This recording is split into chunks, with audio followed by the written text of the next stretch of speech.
Ladies and gentlemen, we are back with another episode, and today's guest is Mr. Matthew McConaughey. Matthew, thank you for the time today. Good to be here with you, sir. How are you? I'm good. I wanted to kick it off with this quote, and this quote is something I've been saying for the last decade of my life. And when I think of this quote, I think of you, right? And it's as cool as the other side of the pillow. And where this came from was I was in Fort Benning, Georgia. I was preparing to be an infantry platoon leader in the Army. And my commander pointed to this guy across the room. He said, "You see that guy over there? When the shit hits the fan, when it gets wild, that guy is as cool as the other side of the pillow. He is calm, collected, and decisive." And when I see you, when I think of and hear Matthew McConaughey, I think cool is the other side of the pillow. Well, thank you. I take that as a compliment. I'm a big fan of the word cool, and not in the traditional sense of, act cool. Because as we all know, and I write about in the book, acting cool is not cool. I think cool is a whole lot of things about integrity, about a lot of those things, calm, collected, decisive in certain positions. I try to be. I don't try to be. I mean, sometimes I find that I've been told I'm cool under pressure, and times when I tell you what I think if what you may be seeing is part of what you may be seeing, if that's one of your definitions of me, is that when shit does hit the fan or has in my life, or if there was a problem in front of me, I happen to, for whatever reason, very quickly get into what's the practical, constructive next move, whatever that may be. And I've been told I act quickly on that if there's a time of strife or crisis. Other than that, man, just going through my day, I think it's that I try and go through life like a song. I mean, I prepare for what I'm doing, which allows me to be cooler when I'm doing it. So you don't see the preparation. So you maybe don't see me sweat when I'm doing it. But preparation has a lot to do with maybe what people see or you would define as me being cool, because I'm prepared for what I'm doing before I go into it. And I'm also, as you know, our mindset's got to be, I'm expecting the unexpected, and when change comes, I'm pretty quickly go, "Oh, well, it is as it is. Let's see what we got to do about it." Maybe that's what you see. Yeah. No. I kind of want to dive in, right away, talking about your book, Green Lights. And the first time I read that book, I was sitting on a beach in Florida with my wife after finishing a triathlon. Okay. And a lot of books come into my life at me at really good times. And at this time in my life, I was sitting on this beach in Florida with my wife, and I realized I couldn't soak up the moment. I was thinking about the next thing. I wasn't being present. And as I was reading your book, it made me think. It took me away. And you had a quote in there of, "In the joy of doing." Yeah. And being present in what you're currently doing. And I guess my first question is, how has the ability to be present in the moment evolved throughout your life? Yeah. Especially in the accomplishments that you have achieved and you're trying to achieve. Yeah. Okay. So starting off, growing up, like every kid, I wanted to be older. I wanted to be like my older brother. Why? Because they were cooler. They had more access to things, life, more freedoms. That was the definition of cool for me. When you have more freedom and you got your own car and you don't have a curfew, those kind of things, And then I got into a business of being a storyteller and an actor. I loved acting, but I didn't know what the hell I was doing. I didn't ever take acting classes until I was been acting for 9 years.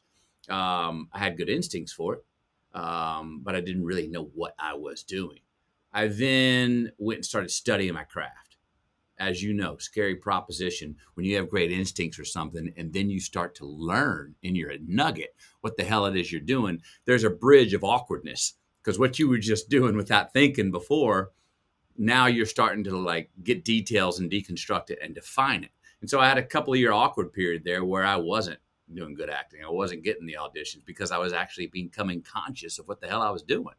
Well, I stayed on the path, crossed that bridge, learned what I was doing, and then came out of it on the other side a better actor. I'd lowered my handicap, to use a golf term.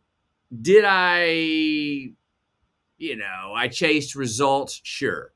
Was I happy to be there sometimes? Yeah.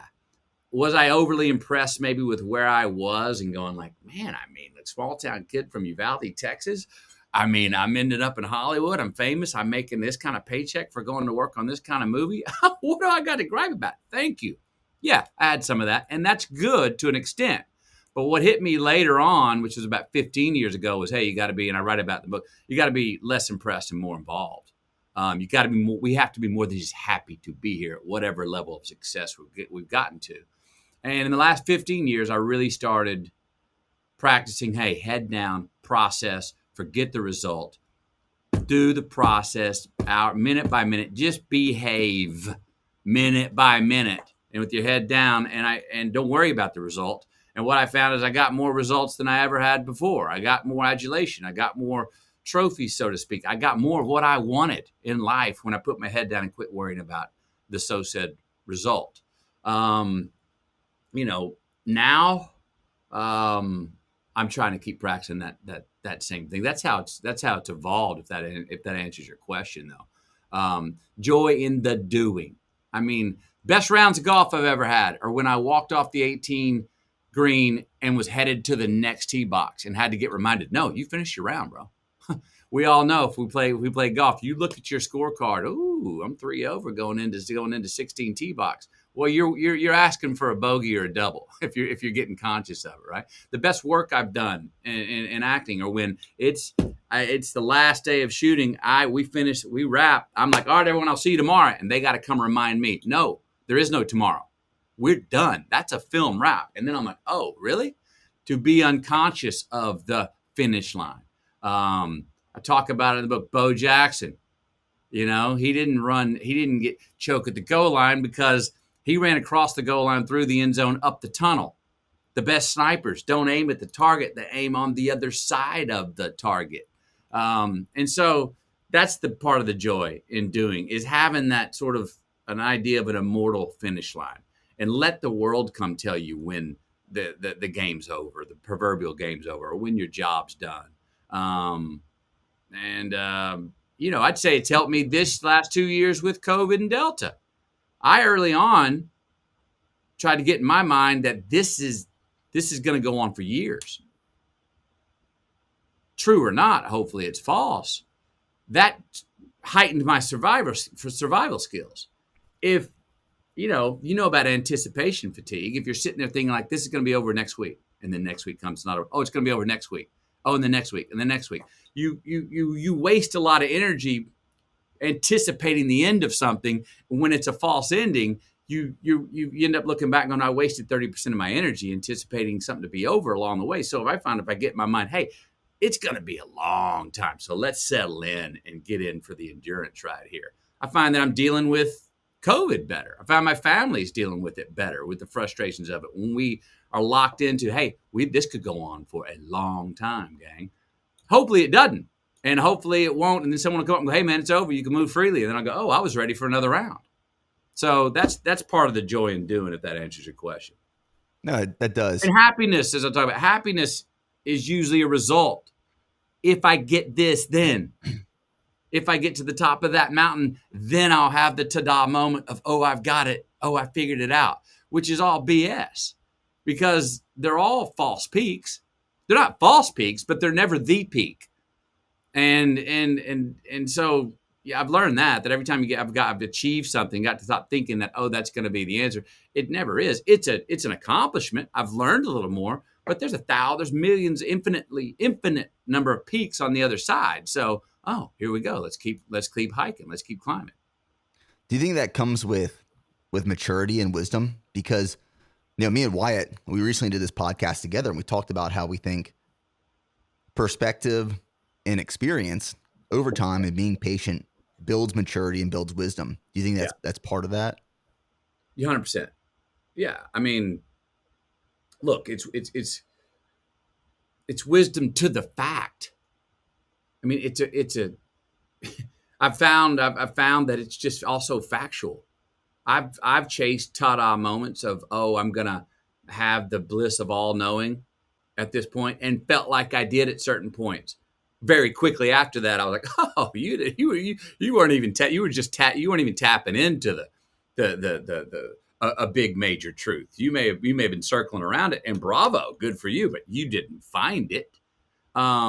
So the joy of doing is that the fact that we don't, and if we can get that in our mind, but we're so addicted to immediate results as people, we're so in immediate gratification. I've got to own this accomplishment and gratification, and the fact that I'm secure in my being right now. I have to own that, and then our default emotion then is so this right here, when I'm feeling great and succeeding and all knowing, this is how my life's supposed to be. I can maintain this forever. No, you can't. And then you're not supposed to be able to. If you do maintain that forever, you're at least going to be guilty of being complacent because you didn't charge forward and go learn something else off of what you just learned. So if we get in our mind that it's, that people say it's the journey, not the result. If you unpack that, it's very true. I don't think, we can get these certain results in our life and that we get to a point and we go, oh, I figured it out. It doesn't happen, but we're addicted to that idea.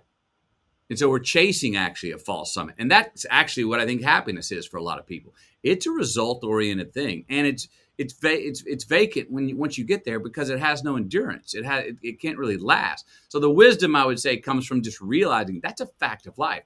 As good as it gets is, can we get a little better? How many staircases can we climb in the time we're given in this life? Because we never get to the top, the ultimate top. Talking about false peaks, were there points in your career where you thought, this is the top, I'm not going to go any further than this? Or was it the mindset of I can always go further?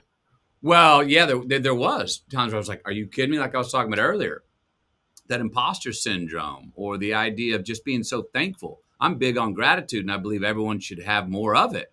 But we shouldn't have so much gratitude to the extent that we are so thankful and impressed with our existence that we're complacent and we don't keep grinding. I've had times of that where I'm like, are you kidding me? How did I end up here with this success? Well, that's great to have that gratitude. But then I also had times where I had that gratitude and I got complacent. I laid back and I was like, who would I be to ask for any more than this of myself, of the world, of my work? And that was not a great place to be. It worked at the time. I gave myself a little amnesty, but it wasn't a place to keep growing. So yeah, I've had times of that where I've got hung up in the appreciation and the gratitude of a certain position or something I accomplished, maybe for too long. And I'm all for, giving ourselves time to give us an attaboy or give someone else an attaboy or attagirl or pat on the back and, hey, let's have a look at what you've done because it's something. I'm all for that. But I myself, like others, can get hung up in that and sit there and walk around and catch myself looking in the damn mirror too often and still going, hey, remember what you did? And, when it gets too far in the rearview mirror, remember what you did? It becomes like, it gets nostalgic, and then it gets like, what are you doing? Are you freaking retired? You're still living off of that old glory. We know people. We know people. You were the stud in high school, and you're still living off the old high school glory days. You're 45. You're 50. You still have, you succeed something in college. You succeed something in life, and you keep. We have to watch. I think people. How long do we look in the rearview mirror and sort of feel significant by a past accomplishment? So I've had bouts to that, but I've tried and I've learned, I think, wisened up to the fact that no, you keep their little moments. Yes, clock it. That was good. That was a success. That was a blue ribbon. That was a gold medal. That was a trophy. That was the best you could do. It translated. That was art. But now let's move on. This is all just part of it. Don't hang out in the success too long. In the book and in Green Lights, you talk about this story. And, one of the things I picked up, and I believe this is just, I'm not trying to speak on your behalf, but I believe it's just part of your life. But these stories you tell in Green Lights are super relatable. And I think everyone that reads it can relate to it, where it's, I experienced something similar to this. So like your story when you traded in your truck, and you got your red sports car. I was reading this story and I was thinking, I did something similar where I I had this truck in Pennsylvania. I drove it from Pennsylvania to Georgia and then Georgia to Texas when I got to Texas. And when I got to Texas, so I'm going to trade this thing in. And this truck, it took me everywhere I needed to go. And I traded it in for a BMW coupe. And I thought I was the coolest thing ever. Yeah. And I realized this was the most impractical vehicle in Texas and building a business, especially in the Army. I'm driving into Fort Hood military installation.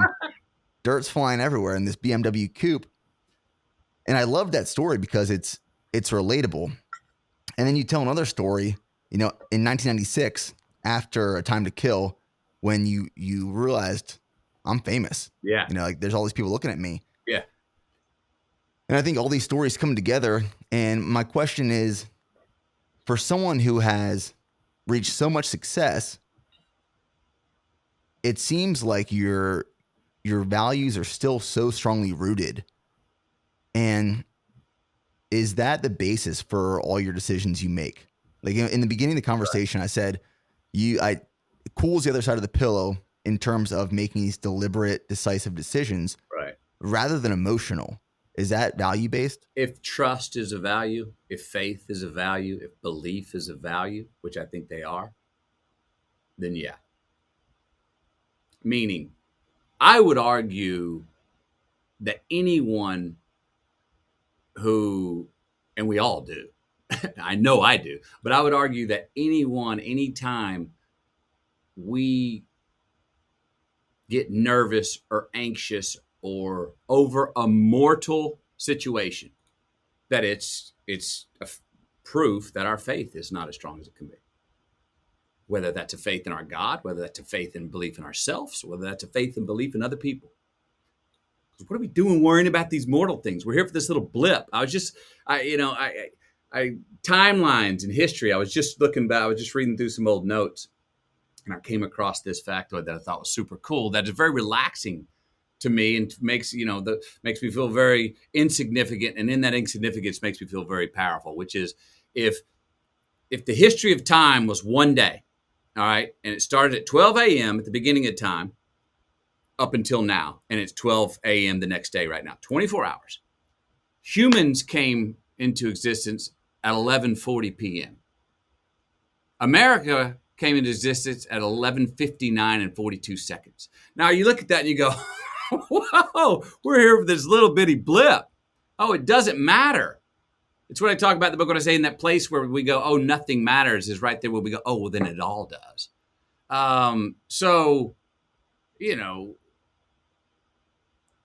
Anxiety or being comfortable in situations, that comes a lot, I think, inherently from my belief, whether it's in my faith, in my God and myself and others, that, oh, this is nothing right now. Don't break a sweat over this. This is small potatoes. This is in the big picture of things. This is a small moment. So let's go be ourselves. Let's go be the best we can be in this moment. And it's a mortal thing. If you fail, so what? If you're embarrassed because you're a failure and you make an ask yourself, so what? And when I realized that perspective, it's usually when I perform my best in the situation. When I gave myself the out to go, dude, it doesn't matter. This is like in the history of time, no one will even know. It's usually when I rank up in the situation because I took that pressure off myself. So comfort or cool. That's part of it is belief and trust and faith. And as I said, not only in someone's God, but also ourselves and others, that it's a long road and we're this little blip in it. And that feeling is where I feel the smallest. It's where I feel very mortal. But at the same time, when I feel the smallest and the most mortal is when I feel the most powerful and immortal. Because it's like, well, F it then. You know what a great example? Here's a great example. I worked with this film on Killer Joe. William Friedkin did something. He was the director. Did something I've never been done before as an actor. Day one, he goes, one rule on the set. Everyone gets one take. Everyone goes, oh, one take? Well, so everyone tightened up. First move was to constrict. Like, holy yes, what am I going to do? Well, some people stayed in that constriction the entire time. What happened to me after about an hour was I was like, okay, well, dude, if it's one take, F it. Here we go. I'm going to let it rip out of the gate because there's no rehearsal. I had one of the more comfortable performances I've ever had because I knew there was only one take. I didn't have the safety net of not thinking there's a take two if I screw up. And that's a good metaphor for life in the vein that you and I are talking about. You got one take. Yeah, in terms of values, believing in yourself.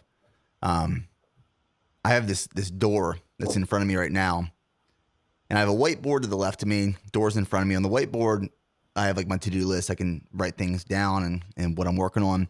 On my door, I write certain things in Sharpie marker that can't ever be erased. And I only just started doing this like 2 weeks ago. And I recently wrote, doubt is only dangerous when you start doubting yourself. Because, right. And I think that goes back to like having faith in yourself is for a long time, if people are doubting you, that's going to happen and that's fine. But when that doubt starts turning onto yourself, you start doubting yourself, you got nothing left. Were there any moments where you actually started doubting yourself to get to where you wanted to be? Sure. And look, I would say I hear that quote and I like it. I would go, I think some doubt's good. I think it's a check. I think it's our Jiminy Cricket checking ourselves, going, hey, buddy, you really up to this? Can you do more? I think some of that doubt's healthy. It's why best performances I know I've ever had, and I've talked to many people who go perform live, it's those butterflies that are good. It's like to have a certain amount of fear is good.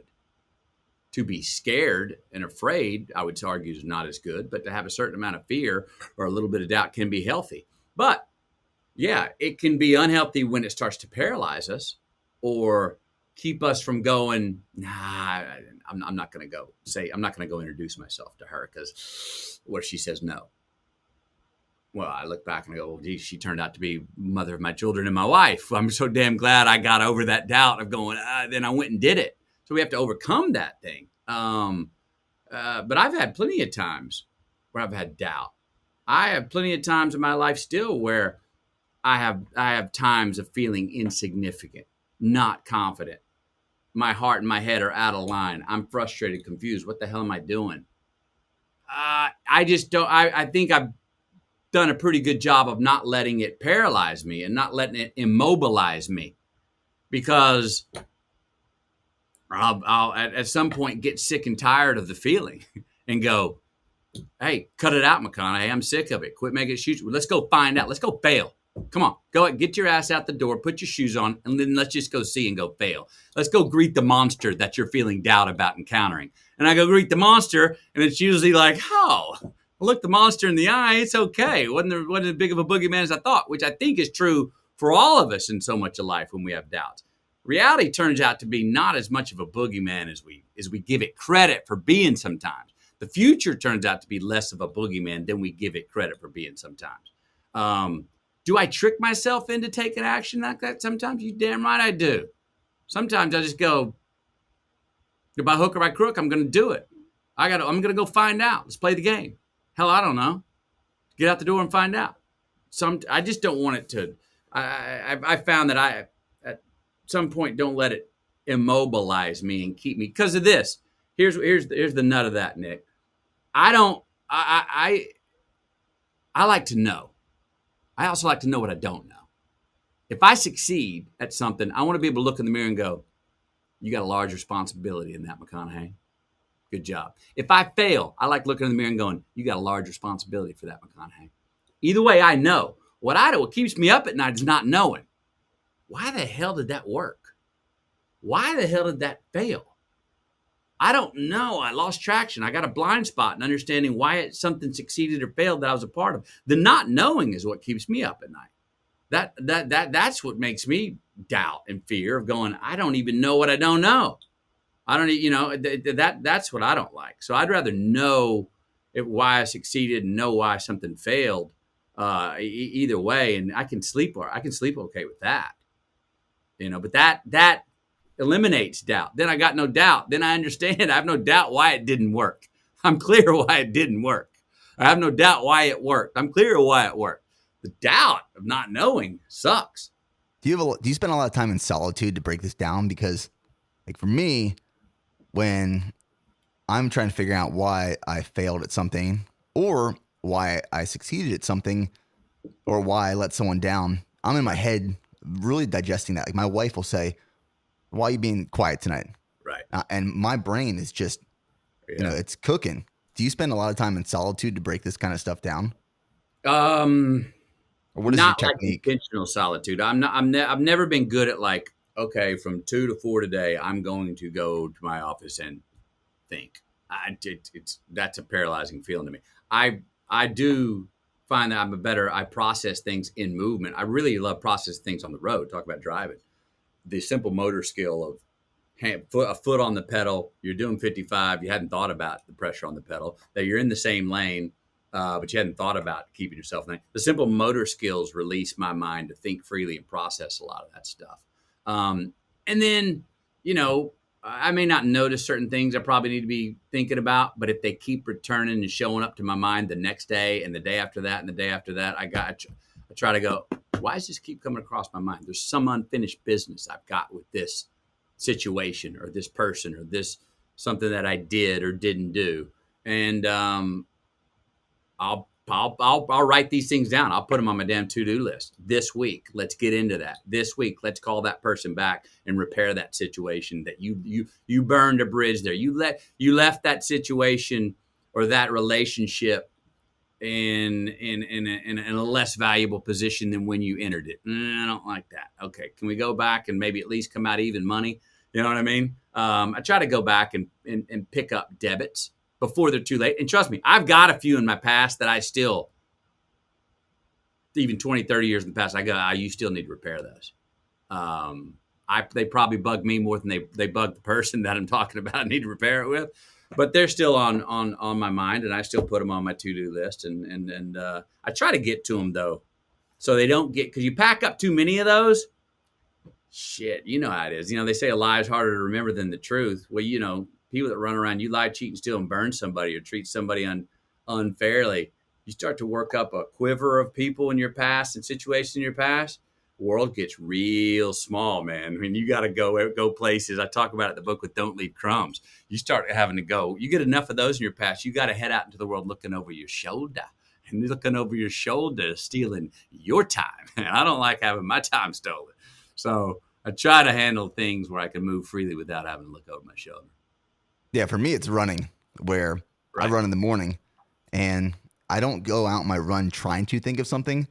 It is that the things that it comes to me, where if there's something that's bothering me, it'll keep popping in my head until I take care of it on a run, and I can't get it out of my head. And I know you used to run. Do you still run? I haven't gotten back and run in 2 years. I blew both meniscus out, which I'm still in reparation on those. But I like running for that same reason.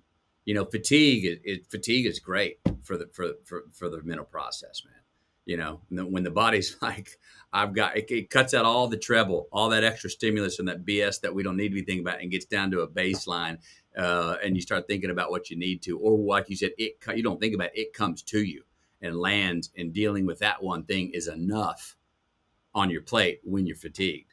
And that's a great thing about exercise and running. Yeah, I have this race next weekend. It's called Leadville 100. Yeah, and I put my name in the lottery the last 4 years. This year, my lottery ticket was pulled. So I'm heading out to Leadville to do that 100-mile ultra marathon in the Rocky Mountains. And I'm so excited to see what pops in my head during these 100 miles. And when you talked about Hollywood and, building something up to be bigger than it really is, I'm curious about this one because I recently had, an NFL football player on the podcast. And I asked, when you got to the NFL and you built it up over these years, when you got there, was it the quote unquote boogeyman you thought it was? Or like when I was in the military, I built up Ranger School to be this thing for years and years and years. And I got there and I said, no, this is Ranger School. Yeah. Was Hollywood and being on a set of a movie this boogeyman, or was it smaller than you thought? Even bigger than I thought. And Even more that's intimidating? no, not more intimidating, more awesome. And I say this, and it's sort of a catch and release idea. And it goes back to that less impressed, more involved we were talking about earlier. We got to be more than just happy to be there. You go to Ranger School, you're like, whoa, here we go. This is it. I made it here. If you go, we have to watch at what time do we go, this isn't the end all be all. You don't want to say that too early because you'll nip off 15% of your ambition and be a little complacent and maybe not do that extra 10, 15% that you could. I love getting obsessed. And I do it with everybody I meet. Everybody I meet upon entrance. My default emotion is this person is awesome. They are going to be amazing. Do they ever live up to that? Very seldom. But boy, when I start there, they come back. They're still making. Most of the people are still making A's in my perspective. I go to Hollywood. Are you kidding me? Wow. Every job I'm going into the job. It's like this. I work on my paycheck. I work with my lawyers and agents to make sure I'm getting what I've earned for my paycheck to go to do a work. And I pound the pavement on that. And I work and we go back and forth. And I'm a hard deal maker. But right after the deal's done, I then admit I do this for free, bro. I'm giving everything to this. It wasn't about the money. So it's a compartmentalization, I think, because if too early in the deal negotiation, if I go, I do this for free. Well, I've played my hand and I'm a dumbass because I've just played my bluff and they're going to go, oh, we do it for free. Geez, let's just sign the deal. He'll take this and he could have got more. No, we want to get everything out of it. And I love being obsessed. I think we should be absolutely obsessed and have absolute reverence going into whatever it is endeavor we're heading into. Our relationships, people, jobs, endeavors. Have that absolute reverence. And don't be let down when you do realize, it's not a letdown when you realize, well, this isn't actually the end all be all. Because none of it is. But at least I know when we have a reverence for it, we're going to give it the justice it deserves and maybe even coach it up a little bit. And maybe even make it a little something, make it a little bit more amazing than everyone else in the same field would have made it. But then it's coming back and going, how do you not relax when you go, I do it for free? Or how do you not relax when you go, this isn't who I'm going to be for the rest of my life. This doesn't answer all my wonders and questions. Well, no, it didn't. But boy, go into it like it could. And you're not going to, it's that reach, exceed, grasp. It's not a false summit. It's just not the summit that you thought was going to be the golden chalice of truth and understanding. But if you go in it that way, you get a hell of a lot higher and a lot closer to it than you would if you go into it going like, it's okay. Yeah, I'm happy to be here. You won't get won't get as much out of it that way.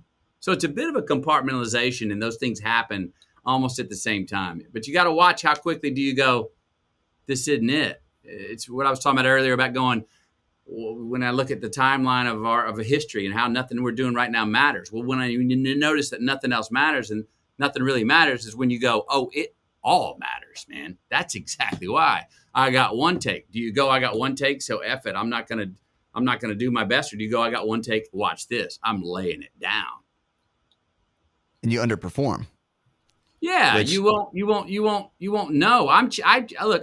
I continually, my favorite word in the world is unanimous. I'm chasing unanimous. I'm chasing a singular truth that I know isn't there, but I believe is there. I know it ain't there, but I'm going to keep believing that it's there. That'll have me chase further. That'll have me get further when my time's over in this life. I believe it's possible. I believe that there can be unanimous truths and understanding across all people. I know it ain't possible, but I believe it. So that'll keep me in the chase longer. So it's a bit of a trick. I'm kind of playing a trick on myself, but I'll keep playing it, and I'll just find out what my score is when I'm leaving this life. You say that's your favorite word, and I know you said this before, but you think the stupidest word is unbelievable. Absolutely. You talked about this in the book, and I read some articles you talking about this. And the reason I bring up underperformance is you said the other side of unbelievable is underperformance. When I was reading this part of the book, it really made me think, where I think a lot of people confuse underperformance with other things that they're doing. And a lot of people are underperforming. And you really put it in perspective when you say showing up and something isn't what you thought it was supposed to be and pulling back a little bit. Can you dive deeper into your hate or your why you don't like unbelievable? Because unbelievable, it doesn't give justice to the awesomeness of a situation or the degradation of a situation. It's a default word that nips off how high the ceiling can be and nips off how low the basement can be. Unbelievable. Someone would fly a plane into our tallest towers, 9/11. Unbelievable? Wait a minute. Maybe we need to give the evil mankind can possess a little more credit. And we'd look it in the eye and look around the world and go, boy, we got a world full of some bad guys and good guys. It's both. And boy, some people can trump our ideas of evil. Wow, look at that sunset. Look at that accomplishment. Look at that game. Unbelievable performance. Wait a minute. They just did it. It was awesome. We just saw it. You just witnessed it. Give more credit to the awesome things and beauties in life and achievements. What Tom Brady just did last year. Unbelievable? No, it just happened. Hadn't happened before. Let's keep trumping when we see someone excel like we haven't seen before. Instead of saying unbelievable, go, wow, no, they took it up a notch that I didn't even conceive of before. Now they've made me believe in myself and mankind even more, in the possibilities and the capacity of mankind more. Not unbelievable. It's awesome. It's extraordinary. Incredible. Not unbelievable. Unbelievable takes away that credit. On the downside, the ugliness and the horrors in life. Don't look at them and say unbelievable. They're not. They're right there. They happen. Well, let's give that evil a little more credit and understand that people can possess it, that life can have it, that natural disasters happen that are out of our control or in our control. And when they happen, don't go unbelievable. Some of the things we can trace back and go, actually, if we trace it back, we see exactly why it happened. We're responsible as people for a lot of them. Other things we're not responsible for. We're responsible for an earthquake that a lot of people die? No, not as far as I can tell. But is it unbelievable? So I'm a proponent of extending the bandwidth of giving credit to things that are absolutely awe-inspiring and incredible in life, and extending the bandwidth down low to the things that are ugly in life, but true in life, whether they're from Mother Nature or whether they're from mankind. And so many of the things that we do ourselves, that humans do, that are awesome or absolutely ugly and evil, we should give those credit and look them in the eye and not slough them off as being unbelievable. So I'm a prescriptionist on the word, but I do think it's a silly habit for us to throw unbelievable around so much, because it just doesn't give enough credit to where credit needs to be given. Do you think you've gone through life with the idea, the belief, like believing yourself that you can do whatever you want to do? Like that people have more power, internal power, than they truly believe? Yes. I that's one of the fully true things I do believe, is that we each have more capacity to self-determine taking care of our minds, hearts, spirits, and bodies than we give ourselves credit for. Are there injustices in the world that do unto us at different levels? Absolutely. But even in every circumstance, I believe we can all do more. We can all be better than we give ourselves. We have more capacity to be better at taking care of ourselves than we do. 100%. And then within that comes risk and taking these large risks. You know, in your book, you say it's not a risk unless you can lose the fight. There's a fight. Yeah. And it seems like, reading your book and hearing your stories, the common denominator is that you consistently go all in on, you obsess and overcommit on the things that you want to do. Is there a moment that you can think back to over the course of your career, or maybe a few, of like the largest risks that you had to take by going all in on something? Sure. I mean, look, the biggest risk I ever took in my career was 14 years ago when I was successful at romantic comedies, was making a heaven of a paycheck. Um, but my life, the man I was in my life, felt more vital and more of a risk taker than my work was feeling. It was one of those moments where, talk about less impressed, less impressed, more involved. I look back, I was like, your life's more alive than you are in your work. And I said, I want to find work that can challenge the vitality of my life I'm living. And it ain't the work I've been doing. So I know what it is I want to do. I want to do these dramas over here. Industry says, no, thank you. Not you, McConaughey. You're not, I don't care how much of a pay cut you'll take. We're not hiring you for those. So I said, all right, well, if I can't do what I want to do, I'm going to quit doing what I've been doing. So I cut out the romantic comedies and the adventure comedies. And it was a huge risk because that was my lane, man. That was a lane that fed me. That was a lane that I was feeling that fed Hollywood. I was getting box office hits with those things. The studios, I was the go-to rom-com guy. I actually liked doing them. I enjoyed them, but they weren't scaring me. They weren't a fight I could lose. They were a fight I was getting out in, and I was going like, the worst that could happen is someone could get me, even in one of the rounds. I keep winning all these rounds, but I'm fighting a foe that's not really challenged me enough with that work. So I decided to call a full stop. Called my agent, said, no more rom-coms. Called my money man, said, have I saved my money well? He said, yes, you have. I said, because I'm stepping out of Hollywood. I'm not going to work for a while. I don't know how long it'll be.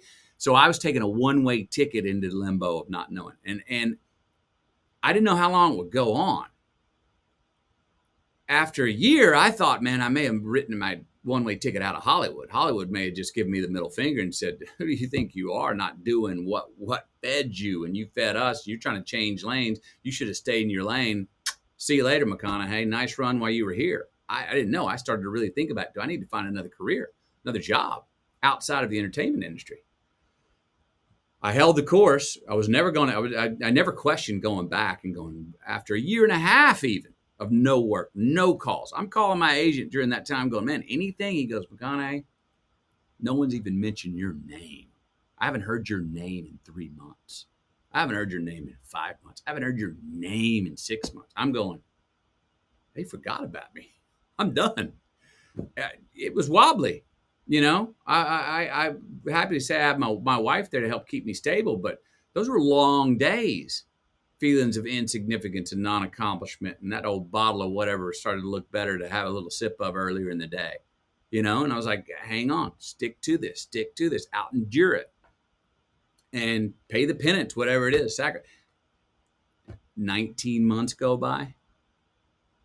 I'm not even thinking about Hollywood anymore. I'm like ready to go start coaching a middle school football team and maybe work my way up to a high school coach or something. I'm thinking I'm going to do this for something else for life. Bring, phone rings. Well, guess who's now a good idea? A new novel idea for those dramas you want to do. You, McConaughey. Why? They didn't say this, but this is my realization. Because I found anonymity again. I was gone. It was like, where the hell's McConaughey? We haven't seen him in a rom-com in a theater. We haven't seen him in a rom-com in our house on our TV. We hadn't seen him shirtless on the beach. Where the hell is he? Where'd he go? So I quit feeding him what they were getting and consuming, and it became sort of, I unbranded. It was like I was gone. And when I unbranded and was gone for long enough, all of a sudden I became a new, bright, good idea for the roles that I wanted to do. But that was a huge gamble. And it was a sacrifice because my career I had found in Hollywood, which I dearly loved, was feeding me. I enjoyed doing the rom-coms. They were easy. They were supposed to be easy. But I was like, nothing. I want to do some work that scares me. I want to do some work that challenges the man I'm becoming in my life. I just had a newborn. You got children? Not yet. Okay, when you have your first child, I write about this in the book. Any father out there knows after your first child is when you're more masculine than ever. The head, the heart, and the spirit are more aligned. You're more courageous because now you're going forward. You're living for the future, and you got dependence, and it's a freeing moment. Well, I just had a newborn, so I was doubling down on like, look at this, man. I'm now immortal. I got a newborn, which is what I always like to say we become when we're parents, biologically immortal. So my life was feeding me. I was happier. I laughed louder. I cried harder. I hated more. My emotions, the bandwidth were vicious and vital. My work was sort of kind of compressed into a bandwidth of like, well, let's just bounce along in these romantic comedies. And you don't get too happy. You don't get too sad. You just kind of, they're fairy tales. They were fairy tales. And then my life was not a fairy tale. My life was hardcore. And I wanted to find work that challenged the hardcoreness of my life and was not just a fairy tale. But it took 2 years, and I didn't know how long it was going to take. Like I said, I might have written my ticket out of Hollywood, but that was a huge risk. When you transitioned from rom-com to other categories of movies, do you see because I mean you're obviously a very deep philosophical person. Did that change the depth of the way you thought because of that challenge in the way your mind and body had to work for different categories? No, I had belief. I had moments of doubt, but underneath it all, I had true belief that, hey, I've got the goods to do the work that I want to do. I didn't become a deeper thinker. I didn't become a more serious person. Hell, if anything, I'd say my sense of humor got better when I started doing the work and the dramas that I want to do, because the dramas were an exercise in real humanity and real life and pain and loss and glory. So, Chad, I was actually, I'd say I was more, my sense of humor, I got lighter in a lot of ways because I was able to live out some things through my work.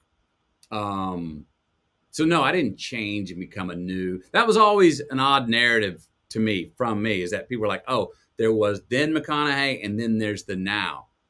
And after I had, gone through what was called the McConaissance, and I'd done those dramas that a lot of them did well, and I was getting notoriety for them. And I was like, no, I didn't really change much. I was ready to do these then. I just didn't have a chance to do them. But there's a lot of stories like that in Hollywood and in many jobs. A lot of people out there go, man, I'm ready for this job, or I'm ready for this promotion.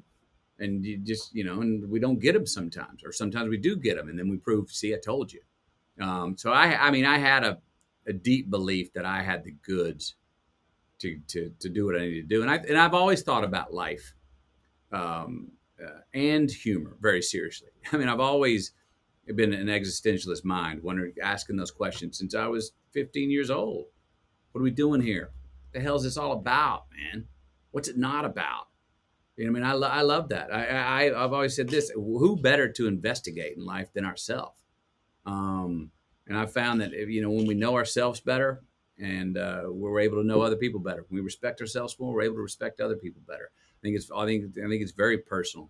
And I've taken trips with myself throughout my life, thrown a backpack on, had it out for months at a time. Those have been incredibly valuable for me. I know I'm privileged to be able to do them too, because not everyone can just hop up and go, I need a walkabout. I've been able to find areas in my life where I took them, and I've gone off and asked the harder and deeper questions of myself and about life. And I'll continue. My plan is to continue to do that. Of all the roles you've held over the years, which one would you say has been the most, in terms of transformational, the most difficult, or the most challenging in terms of mental and physical? Physical, the most challenge. I mean, physical, it wasn't easy. It was kind of easy, but it wasn't really easy to lose 47 pounds for Dallas Buyers Club. It was easy in that I was militant about it. I made my mind up. This is what I got to do. If I don't lose the weight, I'm not going to look like a guy who has stage 4 HIV. Therefore, I'm not doing my job. Therefore, if I don't do my job, I would be embarrassed. I don't want to be embarrassed. Lose the damn weight. This is not a negotiation. So it was easy in that my mind was made up. It was hard in that it took 5 months. and I was not a social, and I sure as hell wasn't going out to my favorite pizza joint and looking at pizza or cheeseburgers and ordering a salad. I was staying in and saying, I'm not putting temptation in front of my damn face. Eh, How'd your challenging. family handle that transformation? Well, they were great. It became, Camilla and I worked a plan where she made my meals. She knew the amounts. I stayed in. I was just studying, obsessed with the role, studying and working on the role, the performance daily. And then, in between the small meals, I was in solitude a lot. The family, got to see that their kids got to see this is what their dad's doing to prepare for work. It's what he's got to do. They make comments like, "Why do you look like a giraffe? Your neck's so long." They make comments like that. I was like, "You'll see one day when you're old enough to see the movie I'm about to go make." You know what I mean? Family handles it well. They know, and Camilla knows, especially the kids can come along and they'll make it anyway. But Camilla knows that I need to go get obsessed with whatever the role is. And she says, "Look," she goes, "You're always the same. You're a little bit of a different man I'm sleeping with in every single role. I change a little bit. I don't change a lot, but I change a little bit with every role that I play. Some are probably easier to be around and hang out with than others. You know, living with Rustin Cole from True Detective for 6 months probably wasn't that easy." you know, I was cutting, I was clinical, about things, and it could be hard on people. But that's the part of me that I was exercising through the role as well. People think it's easy to say like, oh, dramas are harder. No, they're not. And here's why. Dramas, you can hang your hat on humanity. Dramas to the certain actor, like, how do you feel about that? How pissed off does that make you, Matthew? How much do you love? How much do you want to survive? How long will you fight to keep from dying? They're great. You ask yourself that. And as deep as you want to go, press record, show me. It's not that way with like a romantic comedy, which can be more difficult, because romantic comedies, you don't hang your hat on humanity. You don't ask yourself those questions. As I said, they're built to be in a buoyancy of a fairy tale. Don't hate too hard. Don't yell too loud. Don't love so hard. Gotta eat. Let's bounce along the clouds. They're like a Saturday afternoon. And so I've had, the challenge with those for me was trying to keep the integrity of the guy in the romantic comedy. That the romantic comedy, the same story is told many different ways. Guy meets girl, they get together. One of them does the other one wrong. You find out one's playing a snafu on the other. They break up. At the end of the movie, guy chases girl, gets girl credits roll. It's the same story. So I was always like, well, how in that third act do I come back to the girl and say, look, I'm sorry, but come back with my integrity? And those things were usually written like, guy comes back and is basically laying on the ground going, oh my God, I would be nothing without you. If you don't take me back, I'm a nothing. And I was always like, I can't do that. And the director would be like, a lot of times the director would be like, wait a minute, but that's what's in the script. I was like, let me ask you this. What woman really wants that guy that's coming back going, I'm nothing without you. I will never, I was like, I got to come back standing up with at least a straight back and come back and go, look, I'm sorry. I screwed up. If you'll forgive me and let's give this a chance. I really want you. But I had to come. I was battling to come back with some integrity and not emasculate the male role in those roles. So sometimes those were much harder for me than some of the dramas that you would go, oh, that looks so much more difficult. That's amazing. Yeah, I know you talked about some of the transformations and the journeys in the book, and then there's some articles online about losing nearly 50 pounds for Dallas Buyers Club. Last thing I really want to dive into in this episode, and you've kind of talked about it a few times throughout the episode, but I saved it for the last because I feel like it's one of the most important, is less impressed, more involved. Yeah. And from me being right outside of here, Austin, Texas, and watching you get involved with Austin, Texas. I want to know kind of is that the less impressed, more involved? Is part of that meaning being community and your involvement in community with the people here? Well, me particular, but also Austin as an entire community. Austin needs to give itself, make sure we give ourselves credit for having a really original identity. I love to personify places. Austin has an identity. It's like to personalize a place, a city. Um, Austin's one of those places that has a real identity. It has a persona. We should think about Austin like an individual that we're all part of. In our new affluence and growth and money coming in, we're most popular. We're getting best looking. We got to watch for not looking in the mirror. That would be being too impressed and not involved. One of the great things about Austin is Austin's never looked outside of itself for the world to say, hey, way to go, Austin. Austin's never looked outside of itself to go, hey, are we doing good? No, Austin's been trailblazers in our, but we've always been trailblazers sort of within our own county, within our own demography or geography. Well, now we're on a world stage. Well, that doesn't mean we need to be acting like somebody else. There are things that we value in Austin, and in the words of Roy Spence, a city that's where nobody's too good, nobody's good enough. There's someone else said Austin's a general admission town. It's a GA town. It still is. The DNA of it is that's why people work. I just had a friend yesterday who's from LA who said he went to Austin. He stayed there one night at the Fairmont. Comes out and goes, he's from LA. He goes, I was in the elevator last night coming down. A guy gets in and goes, hey, how you doing? How's your day going? And he goes, my first reaction was like, what'd you say? And all of a sudden he was like, oh my gosh, this guy's being sincere. And I asked him, and I told him how my day was going. And then I asked him, I said, hey man, where are you from? He goes, oh, I'm from here. I just came over for lunch. And he said it threw him off. And I was like, yeah, well, optimism and hospitality, that's part of Austin. I would argue that inherently it's even a lot of part of Texas, but definitely in Austin. So we've got to watch, that and remember that while we're saying Austin will open up their Rolodex to people quicker than any place I've ever seen. And that's beautiful. We don't want to lose that. Austin will share IP, a good idea, and say, yeah, take it, scale it for free, quicker than anybody. We don't want to lose that, but we got to be wise because not everybody coming in is playing fair. Not everyone coming in wants to say, I want to honor this city. I want to honor this place. Some people are coming in, I get a tax break. That's it. I'm going to leverage this place, man.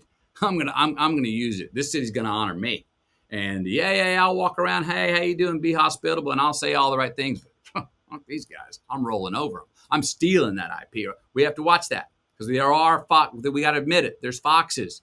We got to give credit to these things that people can come in and be a fox in the hen house. I'm not saying we're a hen house, but we have some village values that we need to maintain and remember what we love about Austin. So we don't look up in 10 years and go, who the hell are we? Austin's never been a place where the DNA is more money wins. That's it. There's plenty of places in the world to go for that. Well, you got some people that may be coming with that certain mentality. We need to initiate them. We need to believe in ourselves, be involved enough and not impressed so much that we need to initiate newcomers. Hey, don't be trying to turn here into why you left there. That's not how we do. It's not how we roll here. Austin's got to work. We're going through our growing pains. We got to work on our relationship with the community and the police force. We got to work on our constant relationship with the university and the city. We got to work on our relationship with the East Austin and West Austin. We got to work on a lot of as a constant thing, the environment and business. We can do it. We just have to watch. It's happening fast and it's happening quick. And I'm for growth. I'm for the change. And anyone who's not for the growth and the change, come on, gang. Let's get on board because it's happening. That check has been cashed. It's happening. We're not going back. Let's just do it with quality. Let's do it with our style. Let's, yes, open ourselves up to learning new things. We have great minds coming to town. Let's learn new things. But our basic value system doesn't have to change. And so we do need to be involved with ourselves and make sure that the people that come understand that there's a bit of a tithe and a duty and an honor that you give to the city, which already been built upon the shoulders of the giants that have already built what Austin is. Because instead of just coming in and going, yeah, this is Anywhere USA, I get a tax break, I'm here, I'm going to do it my way. We don't want, we're no longer a little hippie weed town. We know that. We're a banker town. We're a tech town. We're a lawyer town. We're a professional soccer city town now. Thank you very much, FC, as well as a Longhorn town, etc. But there's a way to go about things, and a bit of a tithe that people have to say, how can I honor this place? And we have to be the protectors, though, of it. And that's what I mean when I use the word initiation. We can't just go, Austin is the blueberry and the tomato soup of Texas. Yes, we're progressive, but Austin's never been built on being progressive to the extent of just saying yes to everything. We're not a yes to everything city. We're for progress, but we're not going to be yes for everything. We're going to be yes for everything. We'll be about nothing. And Austin stands for something. And the people that are from Austin don't need to be nostalgic about it, but the people that are from Austin need to stand up for it and say, hey, this is who we are. I understand things are changing, but we're not changing these values. And if you newcomers are coming, no matter how much money you're bringing, we want you to sign the proverbial dotted line on that as well. So we don't turn this place into why you left that place. And we're not looking up in 10 years going, oh, shit, we over leveraged ourselves. We didn't tend our garden. We didn't take care of our DNA, and we just said yes to everything and spent, and over leveraged ourselves and looked up. And now we tried to be about everything. We ended up being about nothing. That's what we don't want to do. Yeah, I got here in 2014, and I left Pennsylvania to go down to Fort Benning, Georgia. From Fort Benning, Georgia, I got here to Texas. I was stationed at Fort Hood, and I remember going into the city of Austin my first time, and you say in your book, and it resonated with me, all you have to be in Austin, Texas is you. Yep. And that's how I felt the first time I was in Austin. I said, yep. Because going back to when you're doing rom-coms and people kind of put you in that box, that's how I kind of felt in other places that I've lived where people wanted to put me in this box. When I got to Austin, I felt like there was no box. I could be who I wanted to be. And that's why I fell in love with the city. Yep. It's true. And then when a place gets popular, which Austin got popular even over 20 years ago, a lot of people came to Austin and tried to act like what they thought Austin was. And they were like going, no. All you got to be is you. Don't be like what you think we want you to be. That's what's great about Austin. It doesn't matter your shape, size, color, creed, or sexual preference. Hey man, if we're all going along and we don't trespass on other people's territory, we don't litter, we take care, we're hospitable, we believe that we can succeed walking side by side. We have great ideas. We value imagination. We value the environment. We also want to grow in business. We have a relationship with a great university. We want to extend our backyard to that university in our youth. And we want that university to extend their backyard into our city for opportunities. We got a great village here and it's growing. We don't want to lose us. That's part of being yourself. It's a hospitable town. It's got a sense of fairness about it too. We're not always right. Not everyone's happy. There's going to be continuous struggles, but it's got a real sense of decency about how people treat each other. And that's never gone out of style. And we shouldn't let it go out of style. Well, Matthew, I appreciate the time today. I really do. I've loved the book the multiple times I've read it and listened to it. The audio book was absolutely amazing. And I appreciate it. So thank you for the time. Nick, thank you. Enjoyed talking to you, man. Tell Wyatt howdy. I will. Okay.